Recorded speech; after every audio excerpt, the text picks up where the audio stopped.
बहुत गहरी बात इस पुस्तक में। अगर कोई वास्तव में कोई आत्मा होगी जो मोक्ष के लिए भक्ति कर रही होगी, उसको तो इस पुस्तक में लिखे गए उन शब्दों के बाद में कोई शंका ही नहीं रहेगी कि सतगुरु रामपाल जी भगवान स्वयं पूर्ण ब्रह्म परमात्मा है। और पुण्यात्मा, ये पुस्तक तो आई कब? ये तो अभी आई है पुस्तक, तो साल 1.5 साल हुई इसको। और दास पिछले 4 साल से चिल्ला रहा है कि भाई ये जो हमारे जो दादा गुरुजी हैं, ये हमारे गुरुजी के गुरुजी नहीं है, इस वहम में मत रहना। ये 650 साल पहले वाली लीला चल रही है। गुरुदेव ने केवल मुंह बोला गुरु बना रखा उनको दुनिया की नजरों में। बाकी तो दादा गुरुजी के गुरुजी संत रामपाल जी हैं, और संत रामपाल जी ने उनको सार शब्द दे के यहां से पार किया है। बहुत सारे लोगों के गले नहीं उतरी, आज भी नहीं उतर रही ये बात कि ये पवन पागल हो गया, बिल्कुल पूरी तरह से काल का दूत हो गया। गुरुजी के गुरुजी को बताओ, कह रहा है कि हमारे दादा गुरुजी तो संत रामपाल जी के चेले थे। हाँ भाई, वो संत रामपाल जी के ही चेले थे। ये भक्ति मार्ग उल्टा चलता हमेशा। और इसी पुस्तक में परमात्मा ने भेद दे रखा उस बात का। अगर कोई पुण्यात्मा होगी तो उसको चोट लगेगी और भगवान को पहचानने में देर नहीं लगाएगा। ये पुस्तक है, जब जब भूल पड़े सभी भाई बहनों के घरों में रखी होगी। पढ़ना पुण्यात्मा इस पुस्तक को, जो पेज नंबर आपको 10 बता रहा है। मेरी बात पे यकीन मत करना, मेरी बात पे तो वो यकीन करेंगे जो परमात्मा के हंस होंगे, जो परमात्मा के बच्चे होंगे, जो ज्ञान आधारी होंगे। बाकी आप मैनेजमेंट वाले तो विश्वास करते ही नहीं कि हम जो बोलते हैं सब झूठ बोलते हैं। अगर तुम्हें लगता है कि ये पुस्तक जेल से गुरुजी ने लिख के भेजी है, तो क्या गुरुजी भी झूठ बोलेंगे? क्या गुरुजी भी झूठ लिखेंगे? जो लिखा है इसमें गुरुजी ने, पेज नंबर है 16 और 17। पेज नंबर 16 और 17 दास आपको पढ़ के सुनाएगा। आप सभी भाई बहन अपने घर पे खोल के देख लेना। पेज नंबर 16 और 15 क्या लिखा हुआ है? स्वामी जी उस कुटिया में 23 जनवरी 1997 तक रहे। जिंद की कुटिया में हमारे दादा गुरुजी, स्वामी यानी दादा गुरुजी, 23 जनवरी 1997 तक रहे। स्वामी जी उस कुटिया में 23 जनवरी 1997 तक रहे। 24 जनवरी को तलवंडी भाई पंजाब में गए। 25 जनवरी को विश्राम किया। 26 जनवरी 1997 को बैठे बैठे सतलोक चले गए। सब आश्रमों की सुविधा त्याग कर अपने दास विदुर के पास आए। यानी पूज्य गुरुदेव जी कह रहे हैं कि अपने दास विदुर के पास आए। वहां जब देखा कि यथार्थ पंथ 13वें पंथ की नींव दृढ़ हो चुकी है और वे सतलोक चले गए। जब उनका जिंद कुटिया में डेरा था, अब क्या बता रहे हैं गुरुजी कि शरीर छोड़ने से पहले जब उनका जिंद कुटिया में डेरा था, जिंद हरियाणा में दादा गुरुजी का, जब उनका जिंद कुटिया में डेरा था, दास उनकी आज्ञा लेकर गांव में सत्संग व पाठ करने गया था। सेवादारों को बताया कि आज दास उस दिन आएगा, तब तक आप गुरुजी का ध्यान रखना। यानी गुरुजी गांव गांव में पाठ करने जाते थे ना, तो बाकी जो सेवादार थे उनको गुरुजी ने कह दिया कि भाई मैं तो जा रहा हूं सत्संग करने, पाठ करने के लिए, और आप अपने गुरुजी का ध्यान रखना, दादा गुरुजी का। उस निश्चित दिन को दास कुछ लेट हो गया, यानी जब वापस आना था उस दिन गुरुजी लेट हो गए। कुटिया में केवल गुरुजी के स्नान आदि की व्यवस्था शुद्धता से की थी। शुद्धता का ध्यान रखते हुए दास जिंद कुटिया किसी भगत के घर स्नान करने लगा, जिस कारण से देर हुई। उस समय तक सेवादारों से 10 बार पूछा कि रामपाल आया है। यानी गुरुजी को वापस आना था, गुरुजी हो गए लेट, किसी भगत के घर पे चले गए, नहाने धोने में लग गए। तो दादा गुरुजी ने वहां के सेवादारों से 8-10 बार पूछा कि रामपाल आया है क्या, रामपाल आ गया क्या, सत्संग करके। उनको तान रखा था, यानी बार बार उनसे वो पूछ रहे थे, उनको तान रखा था कि पता करो क्यों नहीं आया। उस समय मोबाइल को तो कोई जानते भी नहीं थे, अन्य फोन भी गांव में नहीं थे। जब भक्तों को पता चला तो एक भगत आया और बोला, स्वामी जी ने 10 बार पूछ लिया है कि कहां है, आज आने की कह रहा था, क्या कारण हुआ। दास उसी समय भगत की मोटरसाइकिल लेकर तत्काल पहुंचा। यानी गुरुजी उसी समय आदेश पाके कि भाई गुरुजी याद कर रहे हैं बार बार, तुरंत जिंद कुटिया में पहुंच गए, अपने मुंह बोले गुरुदेव के पास में। कई भगत बैठे थे। दास ने दंडवत किया, चरण चंपी करने लगा। दास का सिर पकड़ा और ऊपर को किया। दादा गुरुजी ने अपने गुरुजी का सिर पकड़ा प्यार से और ऊपर किया। बोले मैंने भगवान पा लिया। क्या बोले? मैंने भगवान पा लिया, तेरा पाना दुर्लभ हो गया। स्पष्ट लिखा हुआ है कि तेरा पाना दुर्लभ हो गया। दादा गुरुजी अपने गुरुजी का सिर पकड़ के कह रहे हैं कि दास ने तो भगवान पा लिया और तेरा पाना मुश्किल हो गया। किसको कहेंगे कि तेरा पाना मुश्किल हो गया? यानी इस कलयुग में भगवान पाना बड़ा मुश्किल हो गया। गुरुदेव को कह रहे कि तेरा पाना बड़ा मुश्किल हो गया। तो दादा गुरुजी ने किसको पाया भाई? सतगुरु रामपाल जी भगवान को। पहले तो कह रहे हैं कि मैंने भगवान पा लिया और फिर कह रहे हैं तेरा पाना बड़ा दुर्लभ हो गया। तो गुरुजी क्या बोले? दास चुपचाप रहा। गुरुजी कुछ नहीं बोले। अरे अगर आम व्यक्ति होते, इंसान होते, अगर गुरु अपने चेले को कहेगी भाई मैंने तो भगवान पा लिया और तेरा पाना बड़ा मुश्किल हो गया, तो चेला ये नहीं कहेगा कि गुरुजी ये क्या बोल रहे हो? गुरुजी आप मुझ जैसे 2 कोटि जीव को आप भगवान बता रहे हो? ये परमात्मा, मैंने तो आपको पाने के लिए भक्ति करी, आप कह रहे हो कि तेरा पाना बड़ा मुश्किल हो गया। गुरुदेव की अंतरात्मा की आवाज थी। क्या कह रहे हैं गुरुजी? कि नालायक को झूठ मत मान लेना इस बात को। ये गुरुदेव की अंतरात्मा की आवाज थी। यानी उस आत्मा ने अपनी अंतरात्मा से साक्षात्कार किया भगवान का और फिर उसने कही ये बात है कि ये तुम्हारे दादा गुरुजी की अंतरात्मा की आवाज थी। संकेत कर दिया गुरुजी ने इस पुस्तक में कि दादा गुरुजी ने नालायक को मुझे ही कहा कि तेरा पाना बड़ा मुश्किल हो गया भगवान, क्योंकि उन्होंने देख लिया था। अगले दिन तलवंडी भाई वाले आश्रम में चले गए, वहां से सतलोक गमन किया। अब देखो पुण्यात्माओं, स्पष्ट रूप से लिखा हुआ है, मैंने तो कोई मिलावट की नहीं इसमें, गुरुदेव के हाथों से लिखी हुई है, हिसार जेल से आई है, तुम ही लोग बांट रहे हो। तो इसमें साफ साफ लिखा हुआ है, दास का सिर पकड़ा और ऊपर को किया और बोले मैंने भगवान पा लिया, तेरा पाना दुर्लभ हो गया। अब किसको कहेंगे वहां पे ये बात कि तेरा पाना दुर्लभ हो गया? तो कौन है? संत रामपाल जी भगवान स्वयं परमात्मा है। इनका कोई गुरु नहीं है। केवल दुनिया की नजरों में इन्होंने आदरणीय रामदेवानंद जी महाराज जी को अपना गुरु धारण किया था। असल में रामदेवानंद जी महाराज के गुरु संत रामपाल जी भगवान थे। ये कबीर परमात्मा है, इस धरती पे प्रकट है, अपने आप को छुपाए हुए है। ए ठगवाड़ा ठगी देश, धानक रूप रहा करतार, खणा सियारा बोतावारी, नानक जी कहते हैं ना। तो ये परमात्मा है भाई, पहचानो इसको। और भगवान के आगे फिर कैसे आरतियां की जाती हैं? मोबाइल लगा के आरती नहीं की जाती भगवान के आगे। अरे हनुमान चालीसा करते थे, मोबाइल में लगा के करते थे क्या उस पत्थर के आगे? हैं? मुंह का थूक सूख जाता था बोलते बोलते, इतना लंबा होता था वो।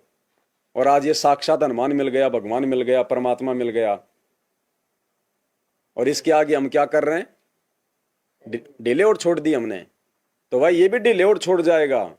ये किसी का सगा नहीं है, ये सगा उसका है जो इसका सगा बनेगा। बाकी ये किसी का सगा नहीं है, निर्मोही परमात्मा है। गरीब परम शक्ति संगीतम रिद्धि सिद्धि दाता सोही, अविगत गुण अतीतम सत्य पुरुष निर्मोही। इसको किसी से मोह नहीं है कि जबरदस्ती लेके जाएगा, नहीं तो इसका मन नहीं लगेगा सतलोक में। पहचानो इस परमेश्वर को, इस भगवान को। अब ये ज्योति पाठ के नाम पे देखो कैसे हमारे को लूटा जा रहा है। आपने देख लिया, जान लिया, सब कुछ परमात्मा के सत्संगों से आपने सुन लिया।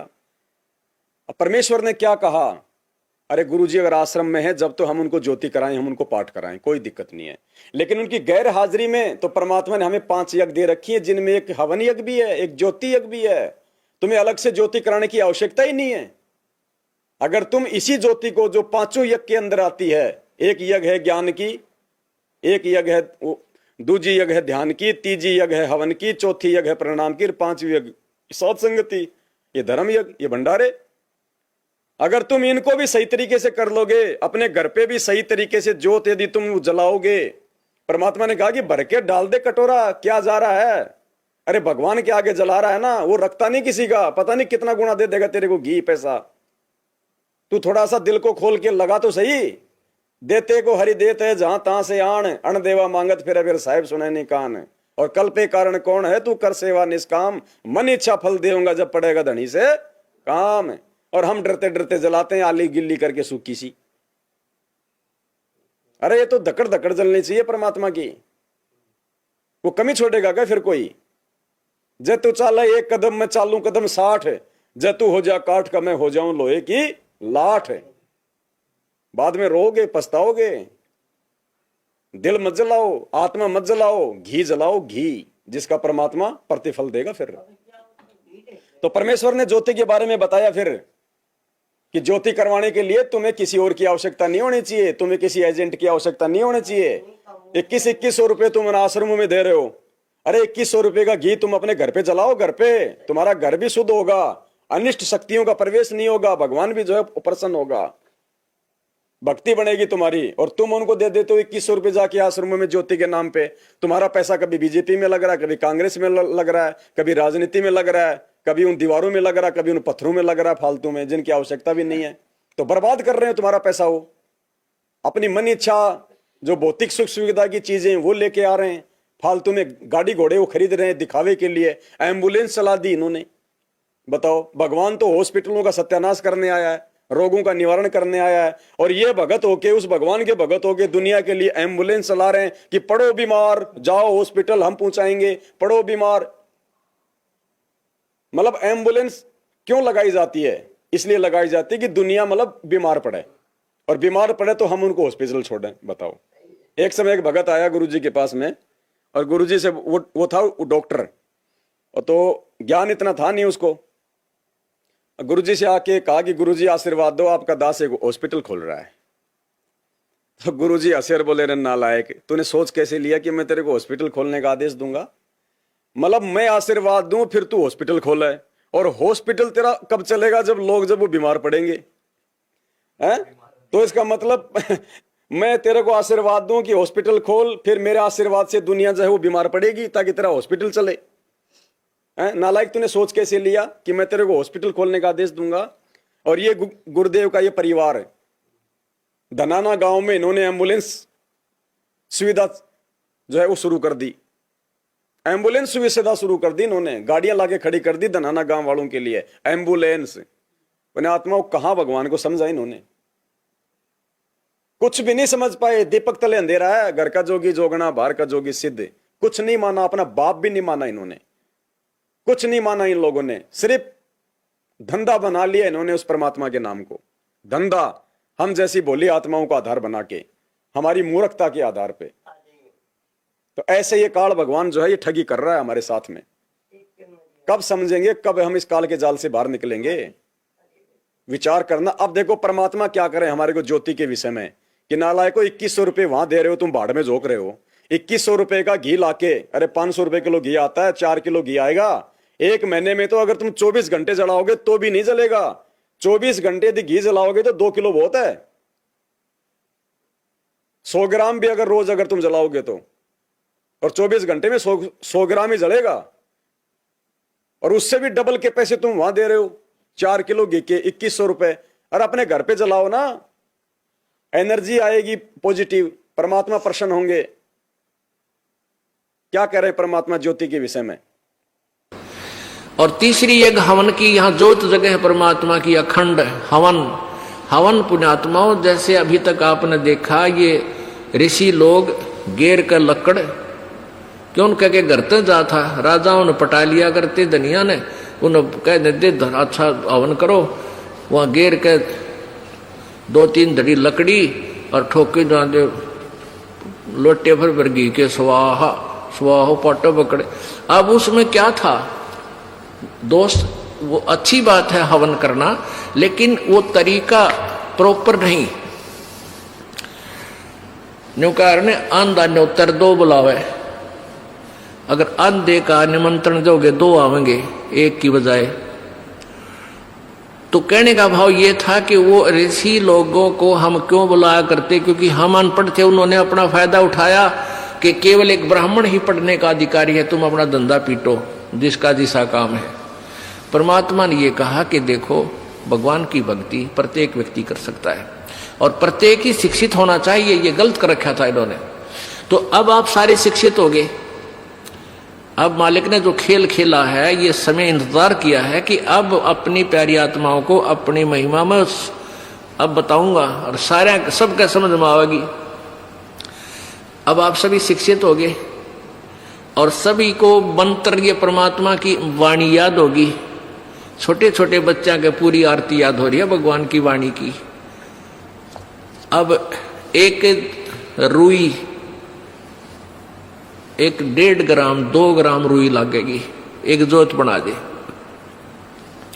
खड़ी जोत लगा दी, उसमें घी डाल दिया जितनी आपकी इच्छा है, एक कटोरा भर दे, सारा दिन जलाए, तो उसमें वो घी उसमें डाल दिया और हम अपना मंत्र वाणी सुबह नित्यनेम करें, दोपहर रमैणी करें, शाम में संध्या आरती करें, ये भगवान की वाणी भी हम बोलते रहते हैं, तो वो भी हवन हो रहा है।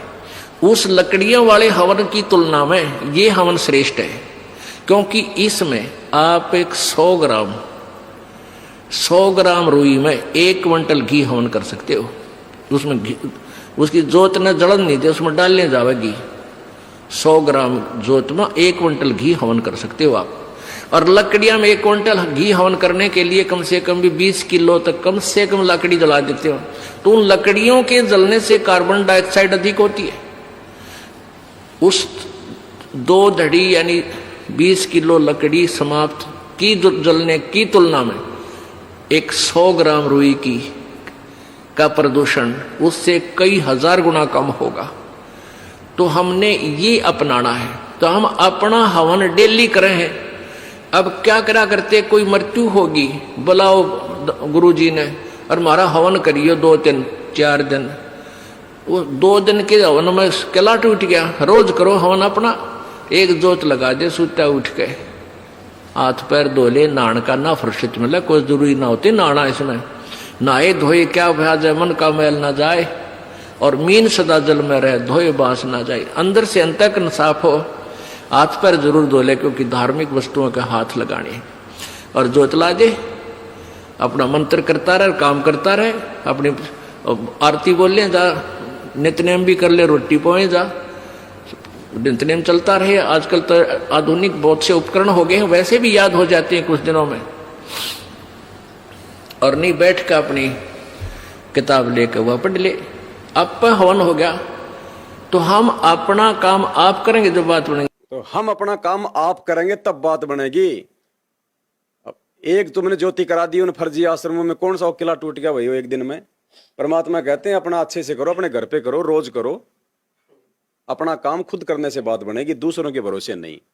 और तुमने क्या पता, तुमने तो दे दिए वहां 2100 रुपये ज्योति के नाम पे, जरूरी है तुम्हारे पैसे की वो ज्योत जलाएंगे। उनका आश्रमों में तो हर महीने राजनेता लोग आते हैं, क्या पता उनके लिए कोई बेड लाएंगे, कोई गद्दे लाएंगे, कोई सोफे लेके आएंगे, बढ़िया बढ़िया कैंपा कोला थैम्पा कोला जो है पेप्सियां लेके आएंगे, चिप्स के पैकेट ले आएंगे। पुण्यात्माओं, इस काल के जाल से बाहर निकलो। ये परीक्षा ले रहा है परमात्मा जेल में बैठ के, ये ना सोचना कि उनको सरकार ने उनको बंदी बना रखा है। वो हिसार की छोटी जेल में बैठ के, हम 21 ब्रह्मांड रूपी बड़ी जेल में बैठे कैदियों की रहनी करनी देख रहा है कि 27 साल से मैंने जो ज्ञान दिया उसको किन किन आत्माओं ने आधार बनाया है, और मेरे सतलोक जाने के बाद में कैसे ये मेरे मार्ग को चलाएंगे। वो देख रहा है अंतर्यामी भगवान हम लोगों की रहनी करने को। तो पुण्यात्माओं, ये प्रार्थनाओं के नाम पे भगत समाज के साथ में बहुत बड़ी जो है ठगियां की जा रही हैं, और ठगी के शिकार केवल वही आत्मा हो रही है जो साध संगति से दूर है, ज्ञान को आधार बना नहीं पा रही, देखा देखी में चल रही है, भेड़ चाल में। और उसका परिणाम आप लोगों के सामने है प्रतिदिन। 2 साल पहले ये कोरोना आया था, हजारों भक्तों की लाशें उठी हैं, हजारों भक्तों की अकाल मौत मरे सांस के अभाव में, वो तड़प तड़प के। और भगवान क्या कह रहे हैं, परमात्मा का क्या विधान है, रोज असुर निकंदन में नहीं करते हो, लास्ट में रक्षा मंत्र पढ़ते हो। गरीब सतगुरु शरण शरण आई, शरण गए कुछ भय नहीं व्यापे, काल जाल भय मिट जाई, रोग शोग छल छिद्र न व्यापे, सन्मुख न ठहराई। रोग मानी कोई भी महामारी जो आपकी भक्ति में जो रोड़ा अटका दे। रोग शोग, शोग यानी दुख, छल छिद्र यानी तुम्हारे ऊपर कोई भी दुनिया का जादू मंत्र टोना मूठ वशीकरण कुछ भी काम नहीं करेगा। जो मर्यादा में रह के भगवान की जो भक्ति करेगा। 98 प्रकार की मूठ बताइए परमात्मा ने। 98 प्रकार के जादू मंत्र होते हैं, गाल गालना, जो दूसरों को परेशान करवाया जाता है जंत्र मंत्र करके। कहते हैं उन 98 में से एक भी मेरे भगत के ऊपर काम नहीं करेगी अगर वो मर्यादा में रह के मेरी भक्ति करेगा तो। रोग शोग छल छिद्र न व्यापे, सन्मुख न ठहराई, झैर अग्नि तन निकट न आवे, दूरी जात रंगाई। मर्यादा में रहने भक्ति करने वाले जो साधक होगा, कहते हैं झैर और अग्नि भी उसका कुछ नहीं बिगाड़ पाएगी। अब जानबूझ के आग में कूदोगे तो मरोगे। अनजाने में यदि आग का तुम्हारे ऊपर कोई अटैक हो गया, यदि तुम जो है मतलब पानी में गिर गए, तुम किसी नदी में जो है वो गिर गए, तुम्हारे को तैरना नहीं आएगा, किसी भी बहाने से परमात्मा तुम्हें बचाएगा। कहीं आग लग गई, तुम कहीं काम कर रहे हो चारों तरफ, वहां पे कोई आग लग गई, कोई शॉर्ट सर्किट हो गया, तो परमात्मा तुम्हें उस आग से निकालेगा, तुम्हारा बाल बाका नहीं होने देगा, क्योंकि भगवान धरती पे है। ये वही भगवान है जिसने प्रहलाद भगत को लोहे के लाल खंबे से बचाया था। पुण्यात्माओं, हम तो साक्षात सीधे सीधे इसकी शरण में, और सीधा सीधा भगवान आज इस धरती पे मानव शरीर में, क्या हमें नहीं बचाएगा, हमारी रक्षा नहीं करेगा? बाप अगर अपने बेटे की रक्षा नहीं करेगा तो क्या पड़ोसियों की करेगा? तो ज्योति के विषय में परमात्मा ने हमें बता दिया कि अपने घर पे ज्योति करो, उस ज्योति के भरोसे मत रहो, और वो ज्योति भी यदि तुमने वो करवानी है तो अपने गुरुदेव के हाथों में पैसा दो, ताकि सुपात्र के हाथ में पैसा जाएगा, पैसे का सदुपयोग होगा तो देने वाले को लाभ मिलेगा। कुपात्र को दान करोगे तो वो क्या करेगा बताओ? तुमने पैसा दिया इन मैनेजमेंट वालों को, इन्होंने जाट आरक्षण में दे दिया उन जगत वालों को, राजपूत करणी सेना को इन्होंने 5 लाख रुपए दे दिए तुम्हारे दान के। अब वो जगत वाले बीड़ी पिएंगे, हुक्का पिएंगे, शराब पिएंगे, उल्टे काम करेंगे सारे, तो तुम्हारे दान का हुआ ना हुआ दुरुपयोग, तो क्या मिलेगा तुम्हें? अकाल मौत मिल रही है ना। कोरोना में हजारों भगत मरे ना, दुनिया में संत रामपाल जी का नाम बदनाम हुआ कि लोग तो कहते थे कि इनके भगत को काल छू भी नहीं सकता, और यहां तो इनके भगत को काल ऐसे मरोड़ रहा है जैसे बाज जो मतलब की चिड़िया को पकड़ के लेके जाता है। तो गुरुदेव की बदनामी का कारण बने, खुद भी मौत के घाट उतरे, और गुरुदेव की निंदा का भी जो है वो कारण बने, डबल पाप कमा के ले गए। पुण्यात्माओं, काल भगवान बराबर की शक्ति है, छोटा मत समझना इसको। जो ये पूरी दुनिया चला रहा है ना, ये कम नहीं है। इसलिए परमात्मा ने इससे बचने के हमारे कोई तरीके बताए, सावधानियां बताई इन सत्संगों के माध्यम से। और पाठ, क्या आवश्यकता तुम्हें आज वहां पे वो पाठ करवाने की? वो पाठ करने के अधिकारी नहीं है। अगर तुम अपने घर पे ये 3 समय का पाठ यदि तुम परमात्मा की बताई गई मर्यादा और विधि से यदि तुम करोगे, ये 3 समय का पाठ है, नित्य नियम पाठ लिखा हुआ है भगवान ने, नित्य नियम पाठ, इसका मूल्य यानी रोजाना घर पे पाठ करने के लिए पुस्तक दी है। जब तुम ये 3 समय का पाठ अपने गुरुदेव को भगवान मान के उनके आगे खड़े होके सम्मान में करोगे, इन वाणियों पे ध्यान देके, जैसा कि जब जब भूल पड़े पुस्तक में भी लिखा परमात्मा ने, तो तुम्हें दूसरे पाठ की जरूरत ही नहीं है, तुम्हें आवश्यकता नहीं पड़ेगी तुम्हें उस पाठ की। जब तुम इस पाठ को विधि से कर लोगे, ढंग से कर लोगे तो पुण्यात्माओं, ये जो 7 संगतियां हैं, ये कबीर परमात्मा सतगुरु रामपाल जी भगवान का यथार्थ 13वां पंथ है। साध संगति से जुड़ के हम भगवान को पहचान सकते हैं, और मर्यादा में रह के हम भगत बन सकते हैं, जिस भगत की भगवान को आवश्यकता है सतलोक के लिए। बाकी ना आश्रमों से आए हो, आप कोई पाकिस्तान से नहीं आए हो, आपको इनके रहने करने का अच्छे से पता है। और फिर भी यदि आप नहीं सुधरोगे यहाँ आके भी, तो फिर ना घर के ना घाट के, फिर धोबी के कुत्ते वाली हालत हो जाएगी। फिर ना इस काल भगवान के रहोगे, ना इस वास्तविक तुम इस भगवान के रहोगे, बीच में लटक जाओगे। तो प्रार्थना लगाने की आवश्यकता नहीं होती यदि आप उनको भगवान मानते हो तो, क्योंकि भगवान से प्रार्थना नहीं की जाती। भगवान अंतर्यामी होते हैं, वो अपने बच्चे की मन की बात को जानते हैं, और भगवान के आगे प्रार्थना करने का मतलब है भगवान को छोटा साबित करना।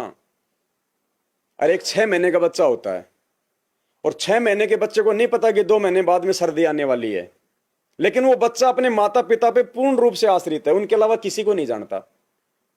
छोटे से बच्चे को उसकी माँ के अलावा कोई दूसरा लेगा तो रोएगा, नहीं जाएगा, जबरदस्ती लेगा तो रोएगा। क्यों? वो अपनी माँ को पहचानता, अपने बाप को पहचानता है, वो अपनी दादा दादी को जानता है। अनजान व्यक्ति उसको लेगा तो वो रोएगा।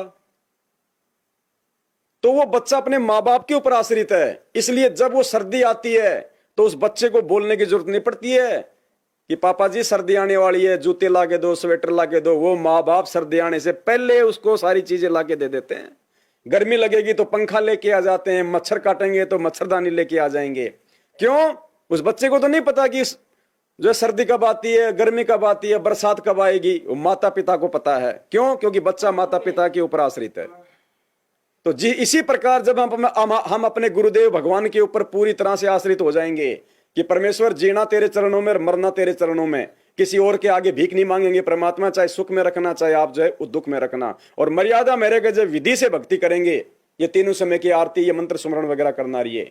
मालिक ने बताया कि अगर तुम कम से कम अगर तुम एक माला यानी 108 मंत्र प्रथम मंत्र के और 5 माला, जिसको सतनाम मिला वो सतनाम की, जिसको सारनाम मिला वो सारनाम की, यानी प्रथम मंत्र की 1 माला और सतनाम की 5 माला या सारनाम की 5 माला भी यदि तुम कर लोगे और ये आरतियां कर लोगे तो भी तुम्हारे मोक्ष में कोई संशय नहीं है। ज्यादा करोगे तो तुम्हारी मोक्ष। ये भी परमात्मा ने इसी पुस्तक में लिखा हुआ है। ये जब जब भूल पड़े पुस्तक में लिखा हुआ है,